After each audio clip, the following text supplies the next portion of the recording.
Hello guys, നമുക്ക് beef dry fry ഉണ്ടാക്കിയതോ. അപ്പോൾ ഞാൻ ബീഫ് എടുത്തിട്ടുണ്ട്. കുക്കറിലിട്ടിട്ട് മഞ്ഞൾപ്പൊടി, ഉപ്പ്, പിന്നെന്താ കുരുമുളക് പൊടി, പിന്നെ വെള്ളം അത്യാവശ്യം മുങ്ങി കിടക്കുന്ന പോലെ, പിന്നെ അതിനകത്ത് കുറച്ച് വെളിച്ചെണ്ണ, എന്നിട്ട് നന്നായി ഒന്ന് ഇളക്കി കൊടുത്തിട്ട് ഒരു 5-6 വിസിൽ.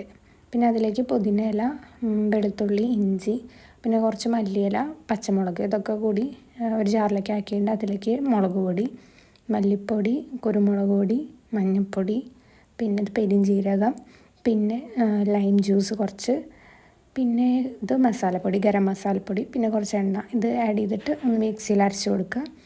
പിന്നെ ഇതാ ബീഫ് ഞാൻ വേവിച്ചത് ഇതുപോലെ കട്ട് ചെയ്ത് വെച്ചിട്ടുണ്ട്. അതിലേക്ക് ഇത് ആഡ് ചെയ്ത് കൊടുത്തിട്ട് ഒന്ന് മിക്സ് ചെയ്ത് കൊടുക്കുക. അപ്പോൾ അതിലേക്ക് കുറച്ച് കോൺഫ്ലവറും കുറച്ച് ഉപ്പും കൂടി ആഡ് ചെയ്ത് കൊടുക്കുക. ഇത് ഞാൻ ഓൾറെഡി ആഡ് ചെയ്തിട്ട് പിന്നെ ആഡ് ചെയ്യുന്നതാണ് കാണിക്കാൻ വേണ്ടിയിട്ട്.